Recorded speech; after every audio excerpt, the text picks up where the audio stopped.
Okay. Good afternoon. This is Tuesday, April 8th, and this is our Government and Priorities Committee meeting for the Town of Rocky Mountain House, and I'm calling the meeting to order at 1 o'clock. First order is adoption of the agenda.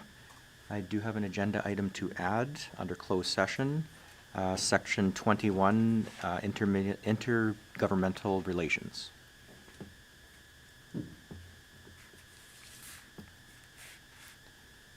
Are there any other additions to the agenda? If not, just looking for a motion to accept the agenda as amended. Councillor Auld. I'll make that motion. We accept the agenda as amended. Okay, thank you for that motion. Discussion? Seeing none, I'll call it to a vote. All those in favor? And that is carried. We're going to skip past our delegation because that is set for 2 p.m. So we will move on to adoption of the previous minutes. Has everyone had a chance to look at the minutes? Is there any errors, omissions, anything that needs to be changed? If not, Councillor Schipholt. I also move the minutes, Acting Mayor, as presented. Okay, thank you for that motion. Any discussion on that particular motion? Seeing none, I'll call that to a vote. All those in favor? And that is carried. Delegation business we will flip back to after we have our delegation. So I'm going to move on to new business, the remuneration policy. And is that Mrs. Breeze? Good afternoon, Acting Mayor and Council. So before you is a very rough draft of a council remuneration policy that I am hoping has captured all of the feedback, all the conversations that we've had over the past. Basically what we're doing is still looking for feedback because part of it is still going to be the remuneration actual dollar amounts as well, but just to see if we're kind of aligned in what council is thinking. So basically this will be just a fruitful discussion from council where I'm going to gather a little bit more information, see if we've captured everything, see if there's anything you want changed, anything you want added, if there's anything you want totally taken out. There is no definitions in there. If there's any definitions that you'd like to see added or further clarification. I've also asked if you want the guideline, like a Google map to show distances. If you want an actual guideline to show what is covered under remuneration, it would form, depending on if we put it in as appendix, it would be forming part of the actual policy. Or just a schedule, and basically just guidance from council how they would like to see their remuneration policy moving forward. Okay, thank you very much. Councillor Schipholt. Thank you, Acting Mayor. So my first question, and I just want clarity, is that I think this hasn't captured the 2 meetings per day as I anticipated it might. We are still adding the meeting hours together according to what was submitted versus going independent meetings. And I was under the impression we're going to go independent meetings up to a maximum per day versus adding the hours for the meeting. So to me, this was based much like the old policy, and I was hoping to change that. So I just throw that out there.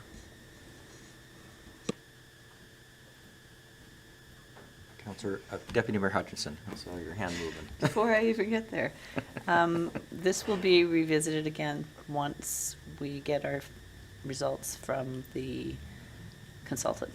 Correct. Yeah, so I'm not sure how it's going to work, what he's going to suggest per meeting.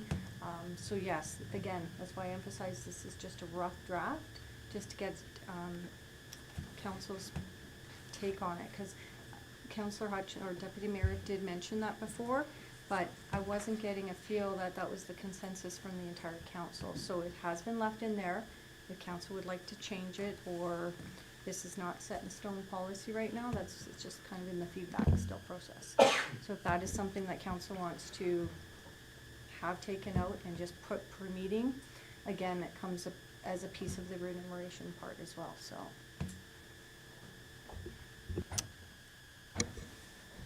Councillor Schipholt.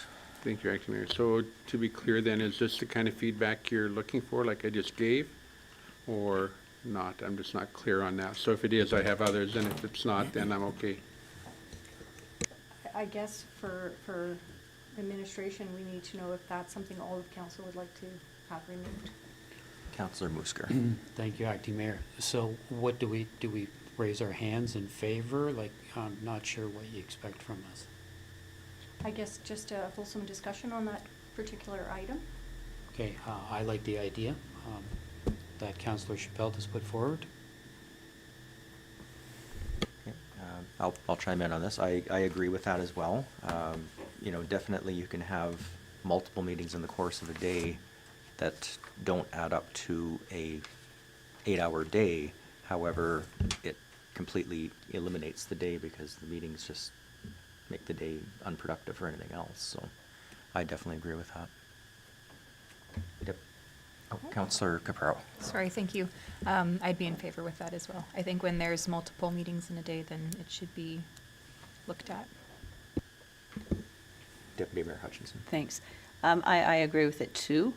I think what needs to be looked at though is the dollar amount and how does that work? Is it going to be, whether it be in 2-hour increments or the 9 a.m. till noon is one slot, 1 till 4 is another, 5 or 6 till 8, whatever is another slot. So I don't know how that looks like or what that might look like. But I would be in favor of some type of changes on that.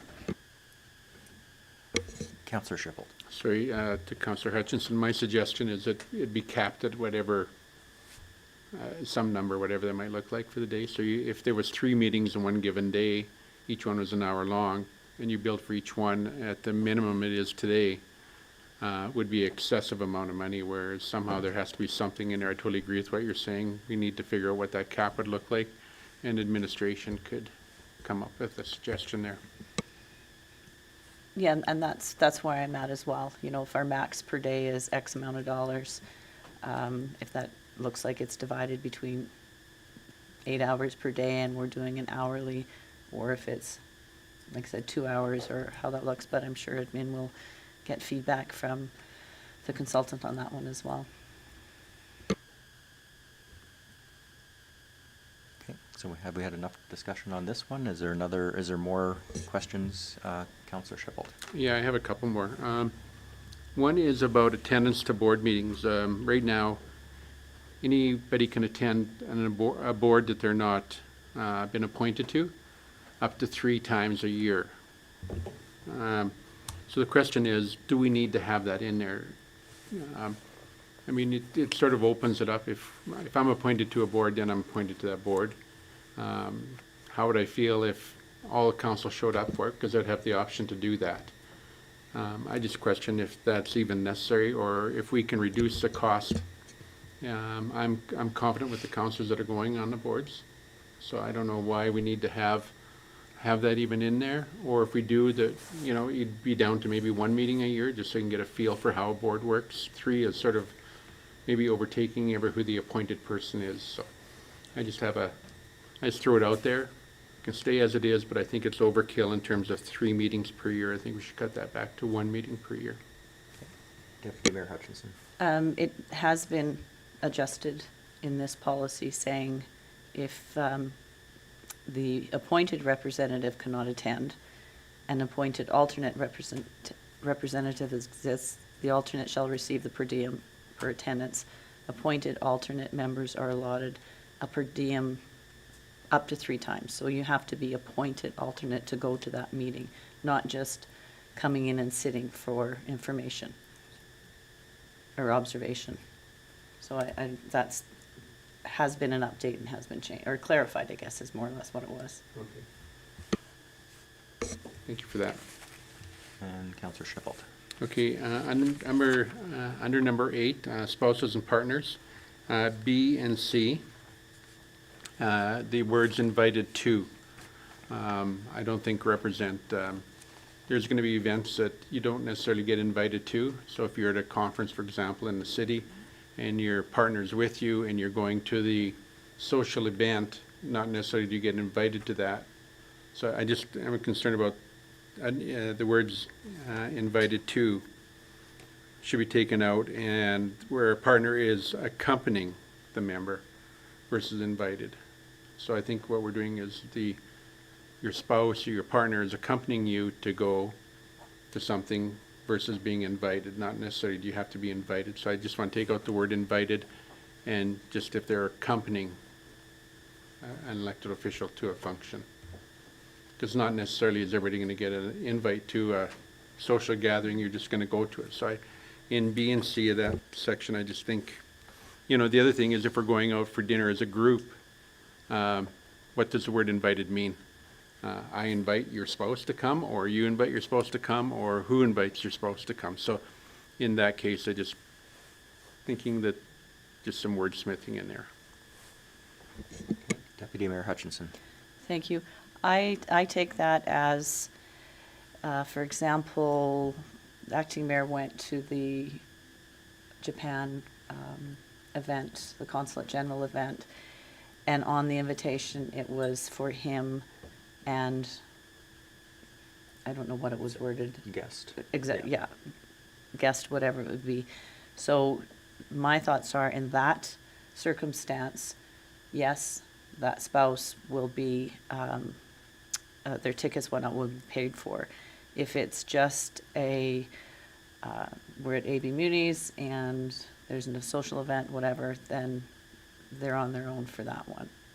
So that's how I interpreted it. It had to be an actual invite on the page that said you and your significant other. Councillor Shippold. Thank you, Acting Mayor. Just for my clarity, I assumed that why I was pushing for the spouses to be part of the package was for them to be to feel part of the package. They have things they give up when you're an elected official, and so, I mean, in your example, that works great because there was an actual invite came for that, so that terminology would work. But if we were going out for dinner, for example, prior to a convention one night and your spouse is with you, are you saying, by what you said, that spouse would have to pay? And what I'm saying, I don't think that spouse should have to pay. I think that the word invited is too, like, is that person invited or not if you're going out for dinner? I think they should just be able to attend and as a thank you from the town or whatever. I mean, there's things you have to give up, so that's why I'd like to look for the change in wording. That change in wording would still address where you're at with your, with a invite going out, so. Deputy Mayor. And I agree, there maybe needs more clarity in this section, and I don't know how all of council feels on that. I feel that if it's an invite, a specific invite, yes. If we're going out for dinner before a conference, there's that fine line there, because the conference doesn't start till the next morning. Council's getting paid for their meal, but should the taxpayers be paying for the spouse's meal in that situation? So maybe it's just some clarity needed in that entire section. Councillor Alt. I agree where Councillor Hutchinson's coming from. If all of a sudden there's 7 members on council and everybody's bringing their wives to, or husbands to every event, it's definitely going to add up as an expense to the town. I think if they're invited as per an actual invite, I'm good with that for sure. But I think we got to be really cautious on the wording and how we're going to move forward with this, because I could see it creating a stir for sure.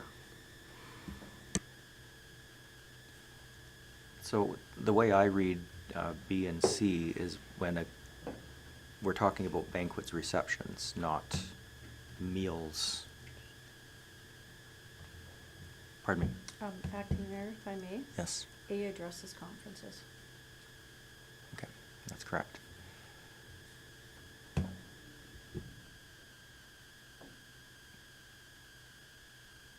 I mean, I'm fine with banquets and receptions, but not necessarily the actual meals itself. Or Deputy Mayor Hutchinson. Thank you. And I think on to C, it's a social or fundraising function in an official capacity. So am I reading that is, it would be a notice of motion, pardon me, not a notice of motion, resolution by council for council members ABC to attend this social event. And that's when the spouse or partner would be included as well, just for clarity. Or am I confusing you more?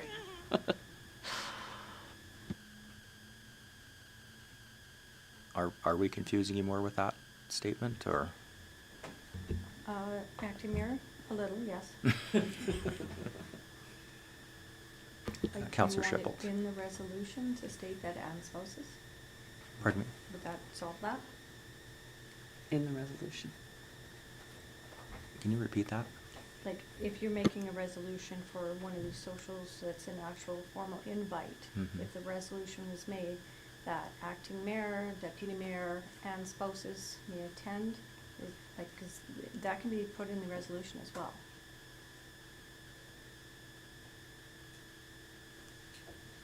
And that would cover certain events, but it wouldn't cover all of them. It wouldn't cover conventions and things like that. A covers that, though. Okay. So I've got Councillor Shippold and then Councillor Booster afterwards. So what Section A says is that you have to pay for everything yourself unless it's covered under B or C. So A is sort of if you're going someplace, you know, nothing is covered unless we say in B or C, here's how it is covered. And I'm still of the belief that because of what people give up, that we need to look after spouses or partners. Okay. As I said before, I don't have a spouse, so it doesn't matter to me. But I do think that it's just something that should happen. If you believe in family and you believe in the rest of that, to me, that's should be given. And our community is about believing and giving and believing in family. So I think that's where we're at. And so I would still go back to where we just changed the words of invite and take that out and just add ing or accompanying on the word after that. So, and to Councillor Auld, I mean, yes, that could happen. It could get abused. There could be a bunch. I don't see that happening. I just think that typically that, you know, if it hasn't happened to date, I don't think it'll happen in the future over, a $10 meal at the end of the night or a $50 meal. I don't think they're gonna, well, I'm gonna go to the convention because I get a free dinner. I don't think that'll happen. I think everybody around this table is aware of that, so I have confidence. Okay, Councillor Moosker, then Councillor Auld. Thank you. So when I'm imagining this, I'm imagining this council being invited to a Christmas party in town put on by an organization. And then to make it part of the resolution seems to be the way to go, that spouses can attend as well. And that it will be paid. It just would make it very easy and clean. But again, A deals with the whole convention and meals and stuff like that. So, I mean, that's kind of cut out anyway. So I'd be in favor of it being part of the resolution. Councillor Auld. Thank you. The only real concern I have is not the $10 meals. If all of a sudden we decide that we're all going to be going to a convention and we're taking our spouses, if we're not invited to, or if we as a council are invited somewhere, then all of a sudden we show up, we buy 6 more tickets or whatever, are we going to run into an issue with that because they didn't expect to have wives and spouses and partners at these functions? Maybe whatever AGM doesn't want to have anybody that's not an elected official there, but we're going to open it up and say we can bring our spouses. That's more my concern. Deputy Mayor Hutchinson. What about this, similar to the resolution idea, but where spouses, partners are accompanying a member of council to either the situation B or C, receipts for reimbursement would be required and discussed at the next council meeting. So it would be, you go to that, whatever it may be, and see, no, where I struggle with something like that even is the meal rates that we have in our bylaw compared to what you can submit. So if, I know council's different than staff, but if staff is going to something and they're only getting paid this amount for it, but yet as council, we're putting in our full receipt, like that could be a range from $15 up to $85, like whose discretion is that? That's why I was thinking, if the receipt was submitted after the fact and then voted upon by council, if they approve the spouse's meals or not. It's a thought. I appreciate your thought. I think that creates a level of red tape beyond what I think we need to have in this bylaw. I think that's just inherently going to create conflict amongst council. I would like to just have this just black and white, and then it's very easy to figure out.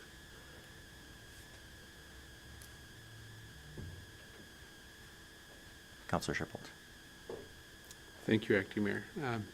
I guess where I'm at is, I don't have a spouse, so I'm here arguing for you guys' spouses. If you guys want to tell your spouses you're not welcome to town events, you got to pay for anything you want, that's fine, you can do that. I don't care. I just think that you have to appreciate what your spouses give up in their lives for you guys to be elected officials. And that's why I'm arguing for them to be looked after and appreciated and acknowledged. And, you know, I think we're talking about not a whole bunch of money, but a lot of respect for the people who allow you guys to run. In my case, I don't have that. So I don't have to sit here and beat that up. If you guys feel that your spouses are not important or for saying thank you for letting me run, then so be it. I don't, you know, I'll just put that out there. I mean, but that's where where I'm at. So I do like just taking the word invited out of there on B and C. It's not often that we have spouses that are going to different events. It happens occasionally, but it's not a regular occurrence, so that's just my 2 cents. Deputy Mayor Hutchinson. So it is worded in both B and C, may be charged, may be paid. So with having may in there, does that mean that it may not be paid as well? And how do we differentiate between that? My thoughts are, I like A, keep A in there. The rest of it, I think, could be deleted. And I have a spouse, so, and I appreciate him. But that doesn't mean that I think the town should be paying for his meals. So how does the word may affect that? Acting Mayor, so May is when council runs out of budget, for one, would be one example. But I think council's kind of overthinking this a bit. So we were talking about Dynam and Denims. That's an official capacity that council's been invited to. It's nice to have the spouses come out for that in support of the town event as well. So we're not talking about the fancy dinners attached to the conferences unless it's a special event night. So typically conferences run 3 or 4 days, and there might be one gala night. So it's one night for a dinner. It's not dinner every night. It's the one special evening. Same thing with the AAPG coming up. There's an extra ticket if you're bringing a spouse. So it's part of it. They actually reach out. If you want an extra ticket, you purchase it for the $50 or whatever at that time. So it's not an every night thing, not an every occasion thing. It's those special events that council is invited to. And we can put examples in here so to make it a little bit more clear. I think that's what council is looking for, is a little bit more clear maybe.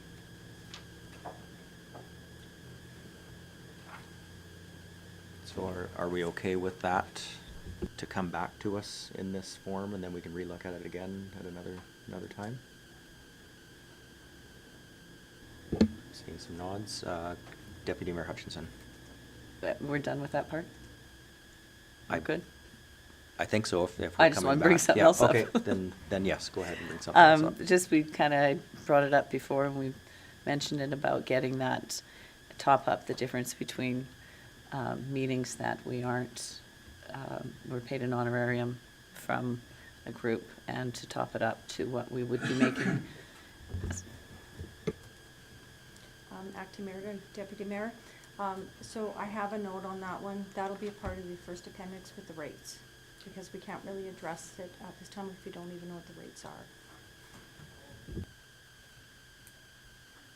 Do we have any other discussion topics, concerns? Counselor Schiffel. Just one. So back in the day, other communities have a list of what's paid by honorarium and what's paid by per diem. And I'm not sure if that's going to be part and parcel of what we're going to get. That list looked like it could be something that could help a guy like me to what I get paid for, what I don't, what's in the package, what's not. So will that be part of the package for the new? So acting You're- mayor to Councillor Schiffel. Questions for council. Does council want to include appendixes for the following thing? Guideline. So that's what you're referring to. We can put a guideline. And then the standard mileage travel chart. So what does council want in their policy? So this is totally up to council what they want in the policy. So if you want the guideline, we can put the guideline in. If you want the travel chart, we'll put the travel chart in. Because yes, it does accompany a lot of remunerations policy, so it's clearer.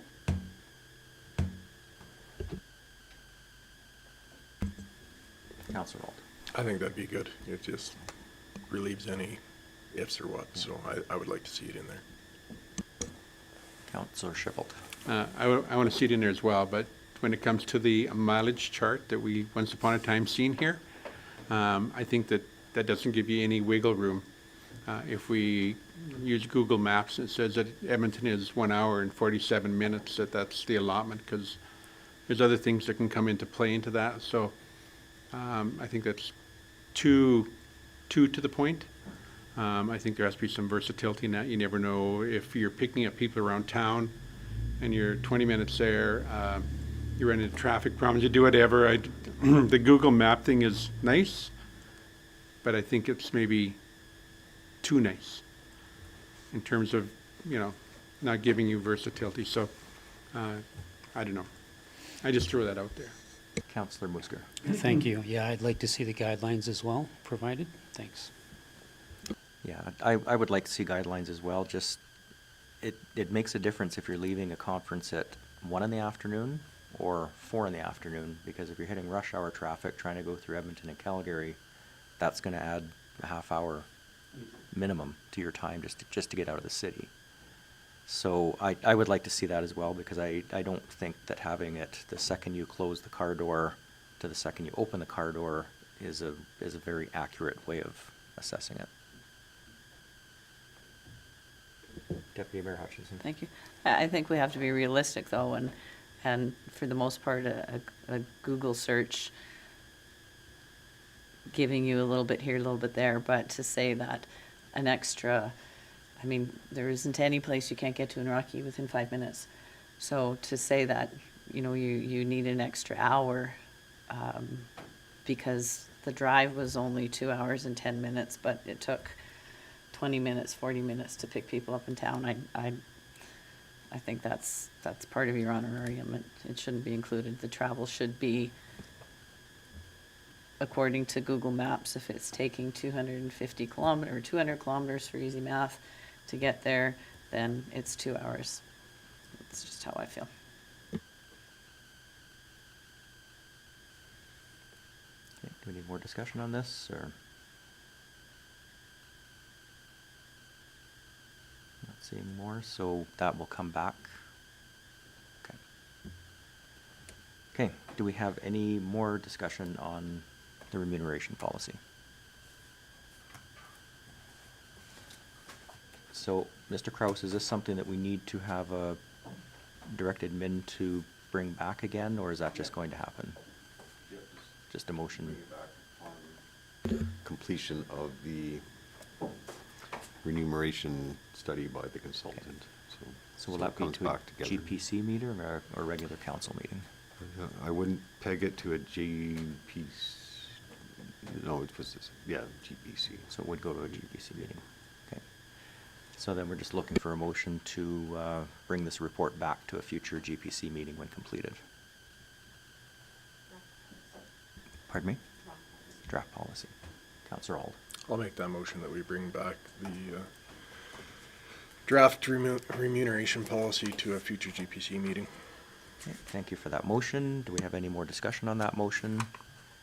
Seeing none, call that to a vote. All those in favor? And that is carried. Okay, good discussion. So moving on to 7.2, the council procedural bylaw. And I see Catherine is coming up to present to us.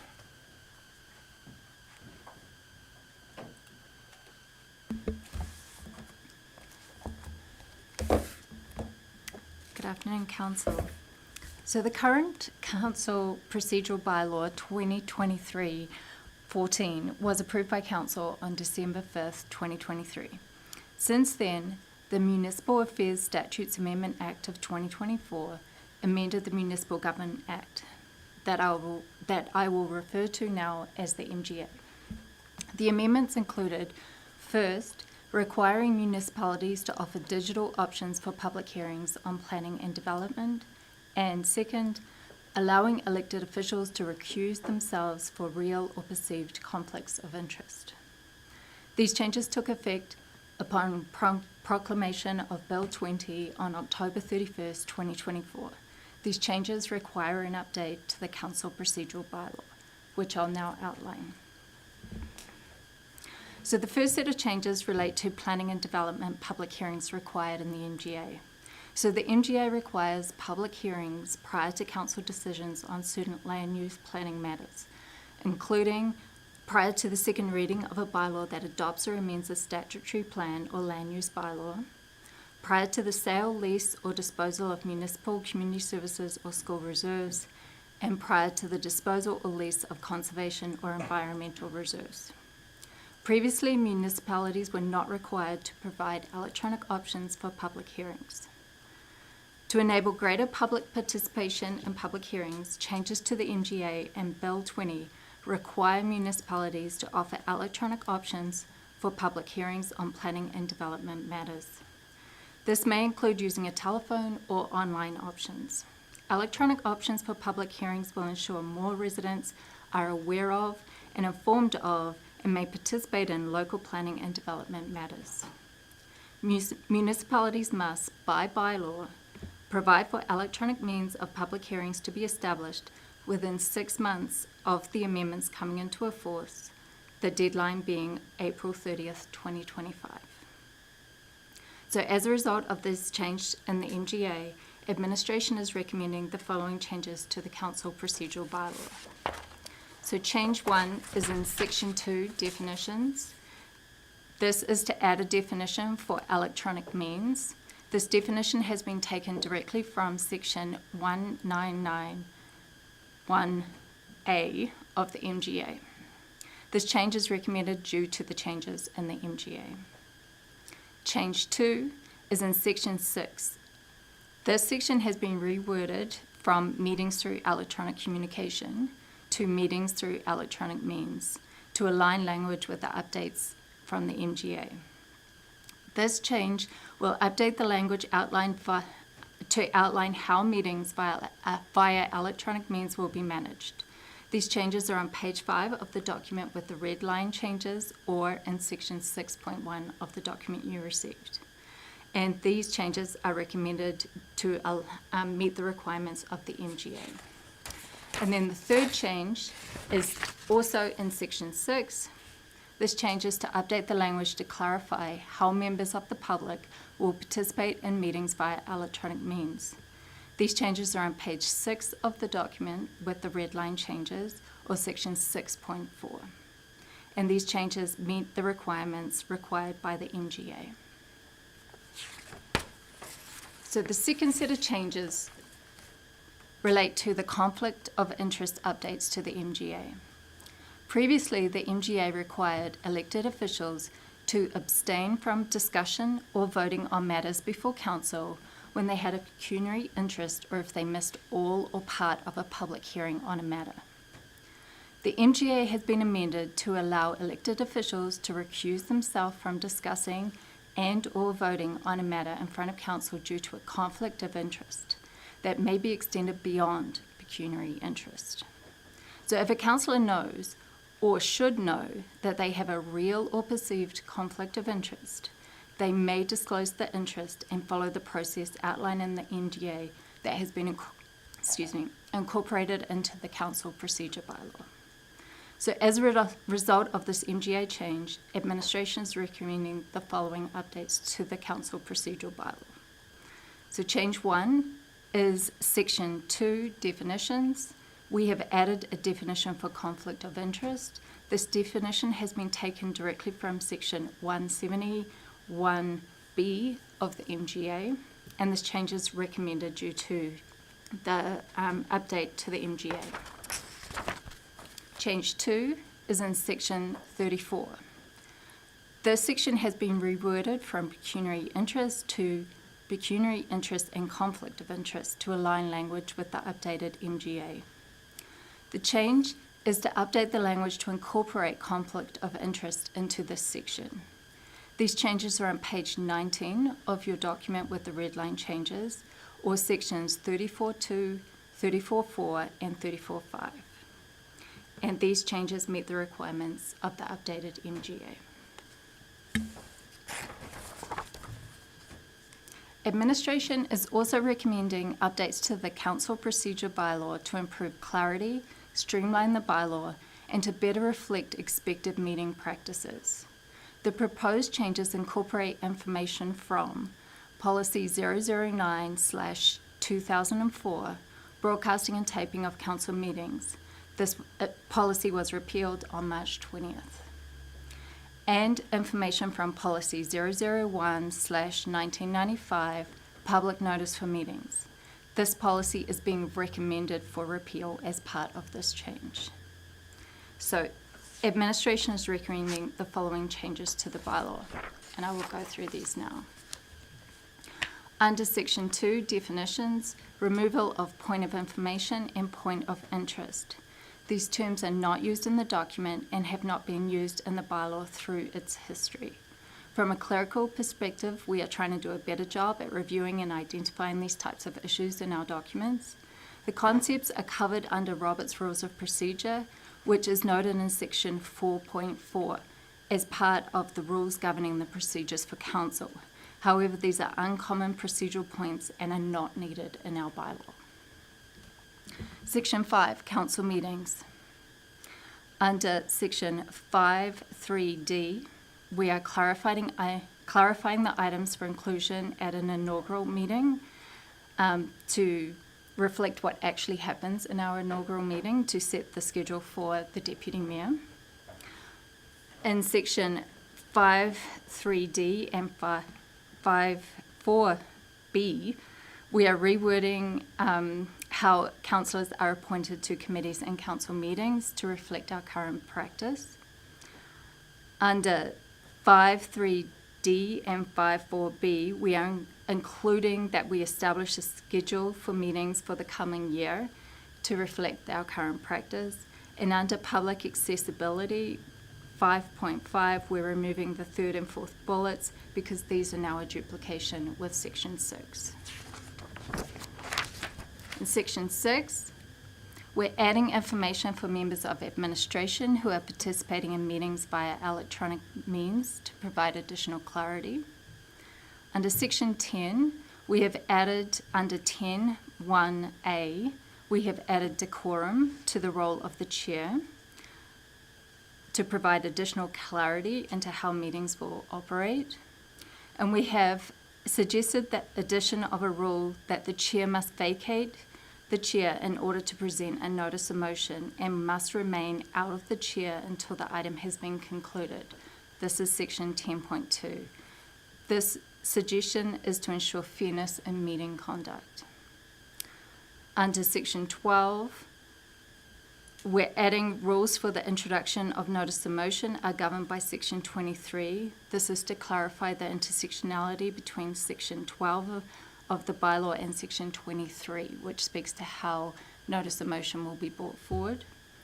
We're removing 12.9 because this is duplicate with Section 16. Under Section 13, we're removing that 13.5, where a summary of any verbal presentation made or a copy of written materials provided by members of the public or both will be recorded in the minutes, as this information is included as part of the official record of the agenda package and does not need to be duplicated in the minutes. However, a summary is included for public hearings. And we have added item 1311, where the CEO or delegate may correct clerical, typographical, and grammatical errors in the minutes. So this allows for efficient correction of errors by administration staff. Under section 15, some additional detail has been added in section 15.2 to outline how submitted information will be handled to provide additional clarity for the public. And in section 16, we have reworded this to incorporate the information that was duplicated in section 12.9. So as a result of the change to the MGA for public hearings and conflict of interest, and to improve clarity, streamline the bylaw, and better reflect expected meeting practices, administration is recommending that the Governance and Priorities Committee rise and report the 2025/07 Council Procedural Bylaw to the April 15th, 2025 regular council meeting for council's consideration, and repeal the 2023/14 Council Procedural Bylaw and Policy 001/1995 public notice for meetings. I'm happy to answer any questions council may have. Okay, thank you very much for that comprehensive report. Do we have questions? Councillor Schipholt. I just want clarity, and that's with section 10, the chair of the meeting, and when it comes to notice of motion. Is that it says here that the chair has to step aside from being the chair, is that what it says? Correct, when they And- are introducing a notice of motion. So how does that happen? I just want to, because right now that doesn't happen, so how is it going to look in the future? What, tell me. So right now, the acting mayor would turn the chair over to the deputy mayor to make the notice of motion. So that the deputy mayor would chair the meeting until the acting mayor made the notice of motion, and then it would revert back. Is that under the MGA it has to be that way, or under the legislation, or, I mean, what we have seems to work. Do we have to go to that? Are we compelled to go to that extreme to make that change? Thank you for the question. Through Acting Mayor to Councillor Schipholt, we are not legislatively required to make that change. That is a standard item under Robert's Rules of Procedure to ensure meeting fairness. When a councillor is bringing forward a notice of motion for discussion with council, for them to also chair the meeting does not offer them that fairness, that opportunity for fairness across the whole of council. So we have done a review of the past 2 terms of council, how many times this would occur. So in 2017, this would have happened 0 times. 2018, 0 times. 2019, 1 time. 2020, 0 times. 2021, 0 times. 2022, 0 times. 2023, 2 times. And 2024, 5 times. So it's just to ensure that as this notice of motion is raised, all of council has an equal opportunity to be heard, and the meeting will run according to perceived fairness under Robert's Rules of Procedure.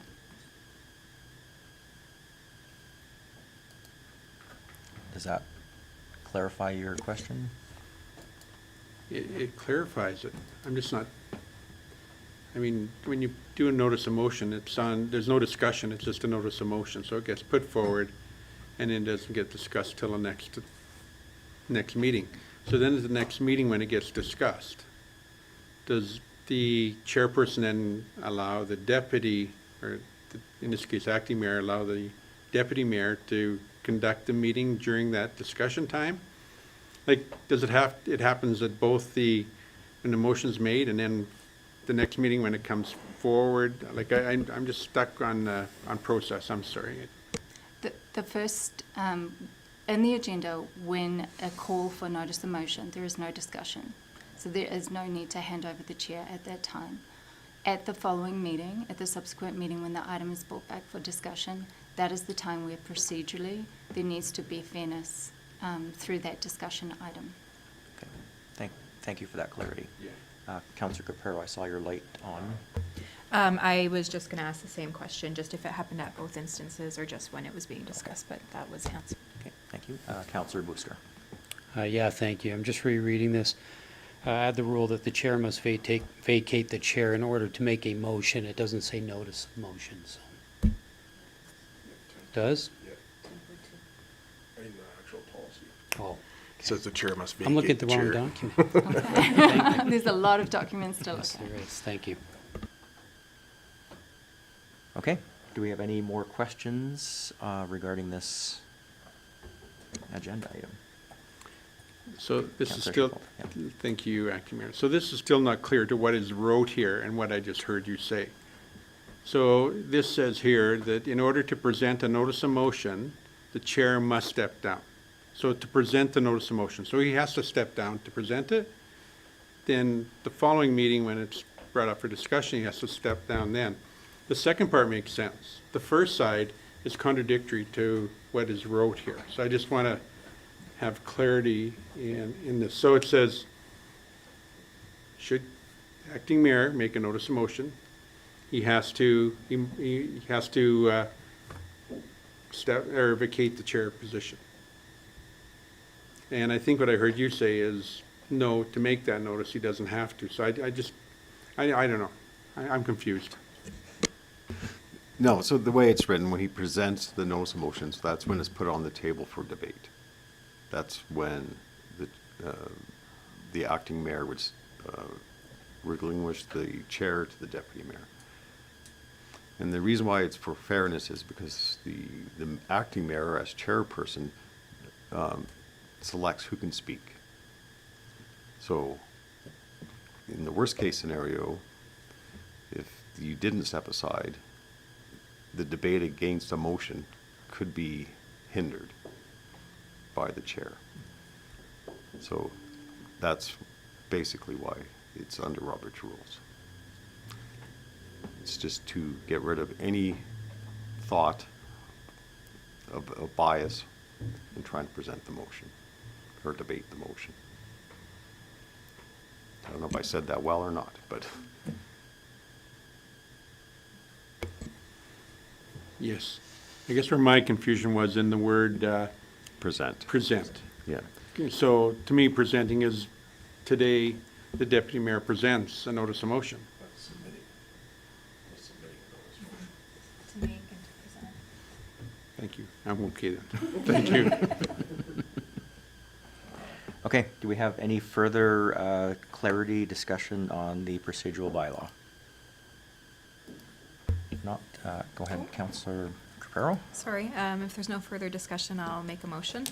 Be it resolved that Governance and Priorities Committee Rise and Report 2025/07 Council Procedural Bylaw to the April 15th, 2025 regular council meeting for council's consideration and repeal 2023/14 Council Procedural Bylaw and Policy 001/1995 public notice for meetings. Okay, thank you for that motion. Do we have any discussion on that motion? Councillor Schiffel. I just have one more question before we vote on it, and that had to do with a section here about accepting minutes from other, I believe, section 37(1). So it said we have to accept minutes. I just want to know if they have to be approved minutes from a board or if we just accept minutes, or if it has to be approved minutes. So the minutes come in from any committee we sit on. Because typically, we don't submit our minutes till they've been approved by the board that we sit on. But by this, that's not 100% clear, so I just want clarity on that. Sorry, I- what section are you referring to? I Sorry. think 37(1), minutes of a non-municipal meeting, sub 1. Should they be approved minutes or not? Do I have the wrong one?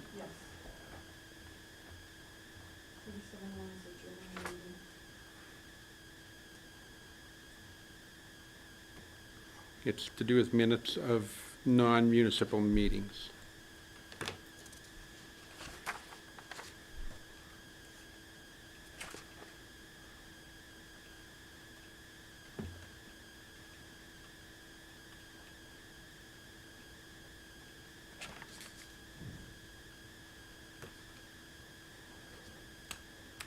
Yeah, I definitely wrote down the wrong number. Section, yeah, and 13.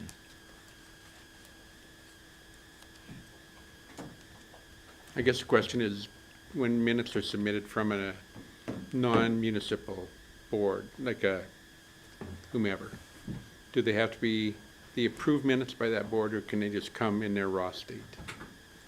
Thank you for the question. Through acting mayor to Councillor Chapold, when we receive minutes from a committee or board, we include them for council's awareness under correspondence for information, so you are not approving those minutes. Whether they are draft minutes or whether they are approved minutes, we still include them. So it doesn't matter. We just make it clear whether we have received draft minutes or approved minutes when we attach it to the agenda package. Okay. Does that answer your question? Mm-hmm. Thank you. Okay, any other questions regarding the motion on the table? Okay, everyone's clear on the motion that we have on the table currently? Okay, seeing no more questions, I'm going to call that to a vote. All those in favor? And that is carried. So we do have a closed session scheduled for 2 o'clock, so I'm going to take a break here for 5 minutes, and then we can resume and go back into closed session for our delegation.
Okay, so we are back in live session, and I'm looking for a motion to go into closed session.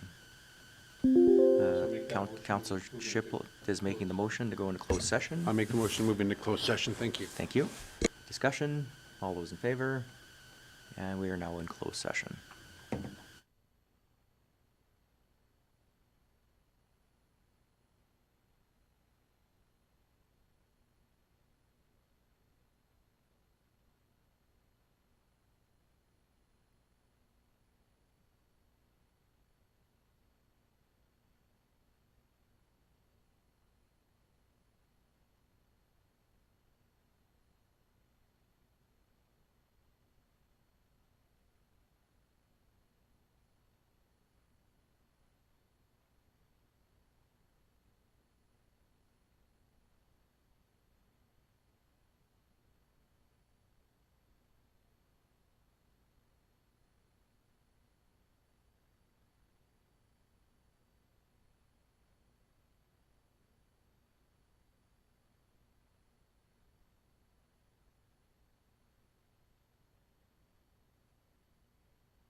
Okay, welcome back. We are in live session. We are looking at item 5.1, delegation business, and just looking for a motion to accept the offsite levy presentation as information. Councillor Schifelt. Thank you, Acting Mayor. I also move that we accept the offsite levies update as information that was presented today. Okay, thank you for that motion. Discussion on that motion? All those in favor? That is carried. So we'll move on to item 7.3, the utility master plan. And Mr. Kraus, are you presenting that, or is Mr. LaFrance? Yeah, thank you, Acting Mayor. So council previously received a presentation from Stantec with the utility master plan. That was a very high-level presentation to council. And today we are just presenting the utility master plan in its entirety. So our recommendation to council right now, because it's such a large plan and probably needs council review in depth, the council just accept it for information, and we'll bring it to a workshop with council to go through. Councillor Schifelt. Also make that motion that we accept the utility master plan as information Okay, thank you for that motion. as presented. Thank you for that motion. Any discussion on that motion? See none, call it to a vote. All those in favor? That is carried. Moving on to item 7.4, the tenant improvement report. Councillor Schifelt. Thank you, Acting Mayor.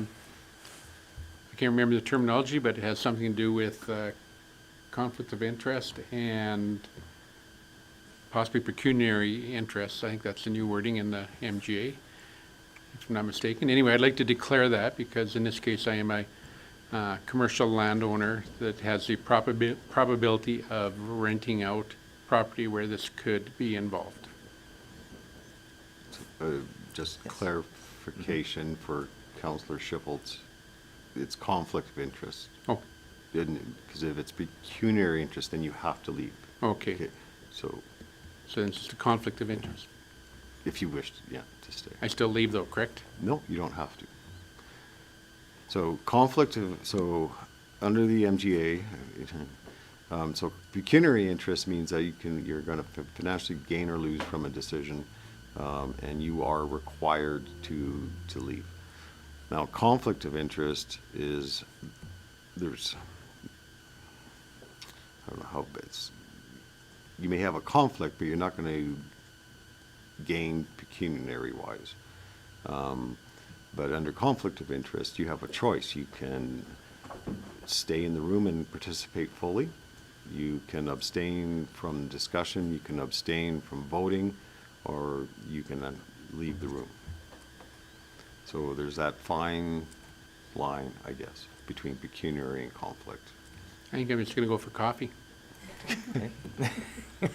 Safest. Okay, so what I'm hearing is you're declaring a conflict of interest and you want to excuse yourself from the discussion on this matter. Yes. Yes, okay, thank you. Okay, so we'll just wait for Councillor Schifelt to leave the room and then we can have discussion.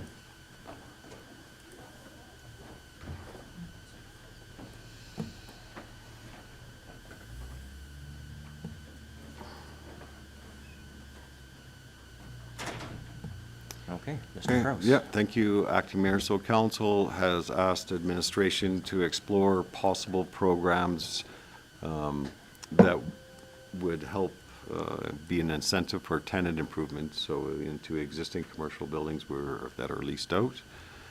So currently, council does have an incentive in place for vacant commercial buildings that have been vacant for 6 months or more, where we'll reduce the permitting costs for development and building permits by a third.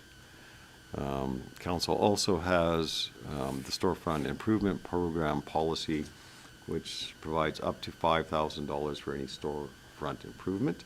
It may not necessarily be a tenant that does that, but a tenant could apply if they're moving into a vacant commercial building and doing some modifications to the storefront. So in regards to further incentives, administration explored two options, and one was through assessments. And working with our assessor, it'd be very tough and convoluted to even try an incentive program through assessment, because there's so many factors involved. The tenant improvement might increase the assessment, it might not, depending on the value of the building, lease rates, and so forth. So just exploring it all, it was just too convoluted to try to create a program that was based on assessment for a lease space. The other option for council, if they wanted to go down that way, is it'd be a grant program. So similar to the storefront where we provide a grant, it'd be for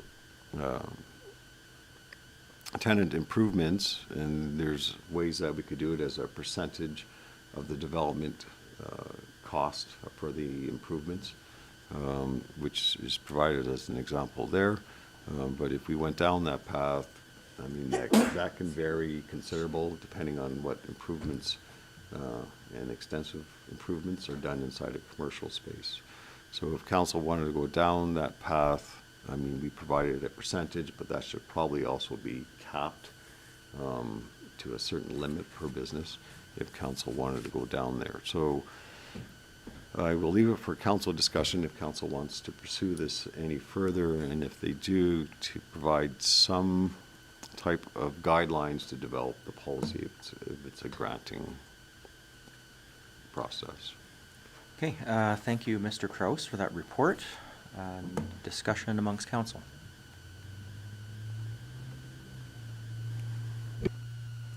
Deputy Mayor Hutchinson. Thank you. You know, while I'm definitely in favor of growth in the town and new businesses coming to town, I struggle with this policy because I don't know how you make it fair and equitable for everybody. Excuse me, if it went into effect just hypothetically tomorrow, what about the businesses that just opened a week ago or 2 weeks ago or whatever that may be? And I'm not going in the direction of supporting this. I would have to have a little bit more information or convincing from the rest of council as to go forward with this motion, or with this incentive. Thank you. Not seeing any lights, so, Councillor Auld. I'm in agreement with Councillor Hutchinson. I think it would do a disservice to our business owners that have already put the money in and spent the money on renovations and creating a space for their new business. I'm also stuck on the fact that it's a business for the landowners. No different than any other store in town. They're receiving money for their business. I think it should be up to the landlord and the party that's would like to rent from that landlord to come up with an agreement on benefits. It only benefits the landowner to have that business rented. So I think it's on the landowner's part to make it accessible for those people. If they aren't going to work with them, then they're not going to rent their place. So I'm not leaning this way either. Councillor Musker. Thank you, Acting Mayor. I agree with Councillor Alt. I think the landlords or the property owners are in far better position to make it attractive for the business to move into their location, and I'm not interested in putting residents or taxpayer money towards this as an incentive. Councillor Caprero. Thank you. I mirror everything that my colleagues have just said. I don't think it's something that we should really dive into. We do have other incentives in place. I know it's for development and things, but I think with this, I'm just comfortable with not introducing anything. Okay, thank you. I'll comment, as everyone else has already commented. I know that our current tax incentives that we have in place have opened some eyes, and it has made, Rocky on the map for some developers. I don't see this program being any different. I think it would, open some eyes when it comes to franchises. I hear what my colleagues are saying in regards to, landowners that would benefit from this. I'm looking at it from the side of the residents benefit from having more franchises in town. And it costs money to come in and open up a franchise, so I do like the concept of this. I don't like it from a taxation point of view because that's just too convoluted. I like it more from an incentive program point of view. What those dollar amounts would look like, of course, that would have to be discussed, but that's the way I look at it. However, I'm hearing some different conversations from the rest of council. So I guess today we have to basically decide, are we going to move forward with this proposal, or is it we just going to accept it for information and it ends? So I guess that's the question amongst council today, is how we proceed with this. Deputy Mayor Hutchinson. Thank you. If the only consideration I would have on this, if something could be designed similar to our clean energy improvement program, where if there was an improvement or an incentive given of, for number's sake, $5,000 for a business to open, to do the renovations, whatever they needed to do, and then that $5,000 went on the tax notice and stayed with the property. If that's something that could be considered. Mr. Kraus. No. Technically, we're loaning money to a business and we can't do that under the MGA. The SEEP is a special program in the MGA that allows us to do that for clean energy improvements. But this would be just technically lending money to a business to open up and then paying us back, so. Deputy Mayor. Well, having said that, I would just make the motion, be it resolved that the GPC committee or GPC accept the tenant improvement incentive report for information. Okay, thank you for that motion. Do we have any more discussion on that particular motion? Okay, seeing none, I'll call that to a vote.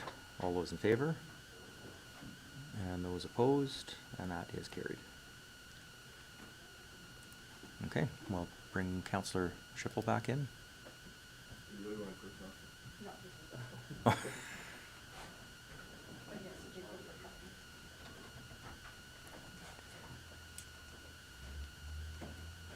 Okay, so once Councillor Schiffel sits down, we'll move on to item 8.1. The Calgary Assessment Review Board Spring Conference Invitation. Is this something we've ever attended before, Mr. Kraus? I didn't think so. So I'm not seeing where we would find the value in attending something like this. Yeah, well, we contract out to the city of Red Deer for the assessment review board, Yes. so we don't really get involved in it as a municipality or with council. I guess if anything, it'd just be an informative information session for council on assessment and appeals and how assessment is done. Okay, so what are council's thoughts on this? I honestly don't see this being something that we need to attend, but Councillor Wald. I agree with the acting mayor. I think it's out of our scope. I would just make a motion that we accept it for information, 8.1.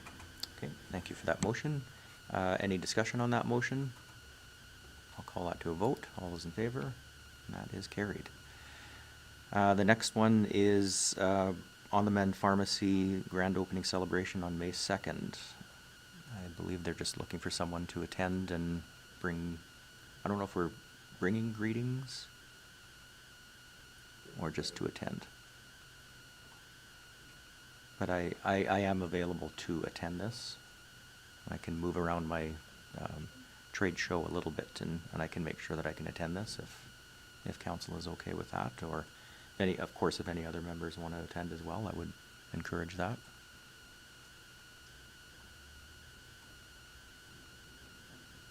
Councillor Old.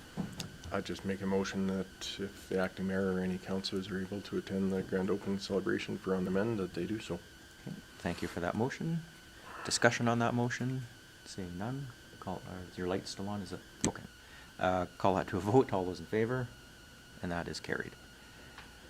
Moving to correspondence for information, item 9.1 through 9.5. Any questions? If not, just looking for a motion. Councillor Shippold. Also move the correspondence items from 9.1 to 9.5 be accepted as information. Okay, thank you for that motion. Discussion on that motion? All those in favor?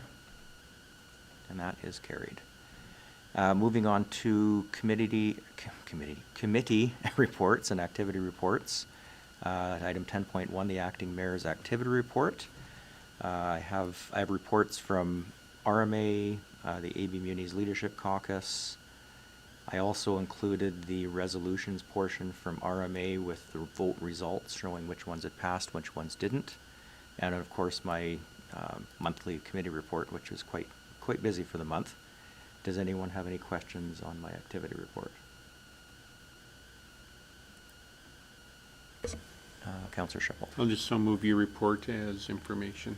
Thank you. It was Okay. very detailed. It was a very, very busy month, for sure. All those in favor of that motion? And that is carried.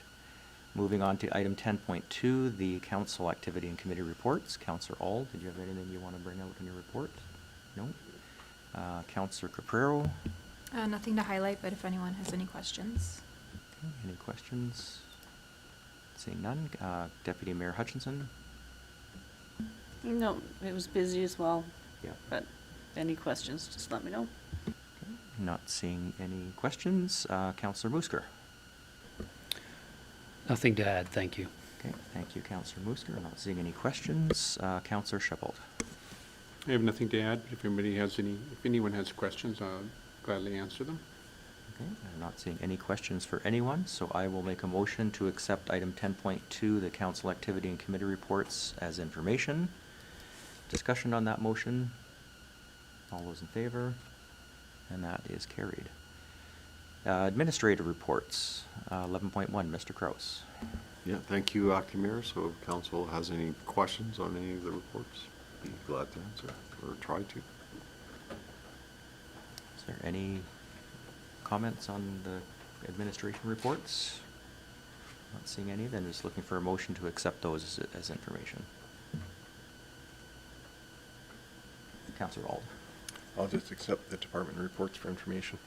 Okay, thank you for that motion. Any discussion on that particular motion? Not seeing any. All those in favor? And that is carried. The action list, Mr. Kraus. Yeah, thank you, Acting Mayor. So just to go through the open items, wayfinding project. So that project closed last Friday, and our staff are going through the proposals, and we'll be bringing that back to council for review, probably next week, I would think. Remuneration policy discussion, well, that occurred today, and we'll be bringing that back to council again when we have the report from Mr. Gross. Okay. And that is a short and sweet action list today. Do we have any questions for Mr. Kraus on the action list? Not seeing any. Councillor Auld, did you have a question? No. Okay.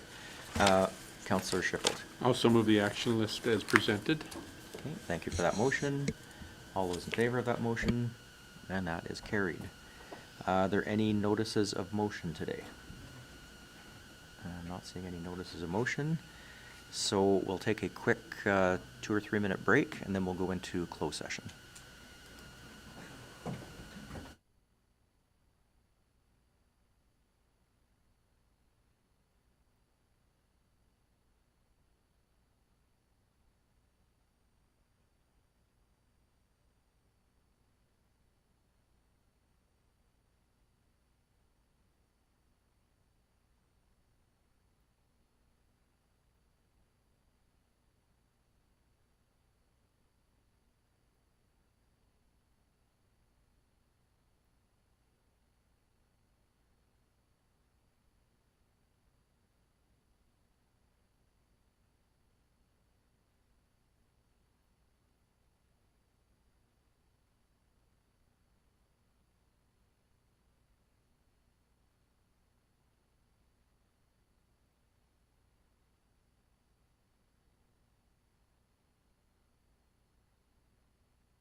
Okay, welcome back to our live session. We're just going to go into closed session, so I'm looking for a motion to go into closed session.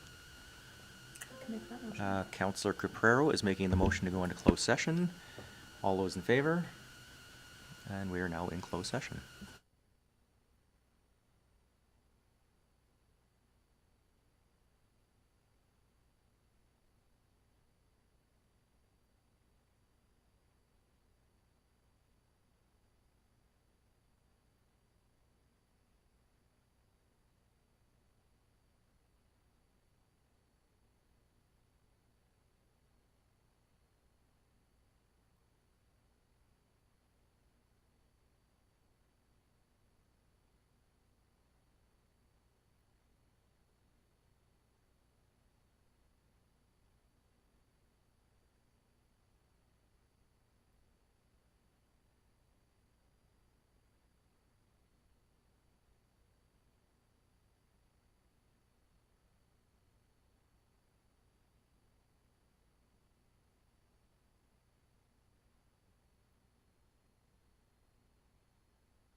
Okay, we are back out of closed session, and we just have one motion coming out of closed session, and Councilor Caprero.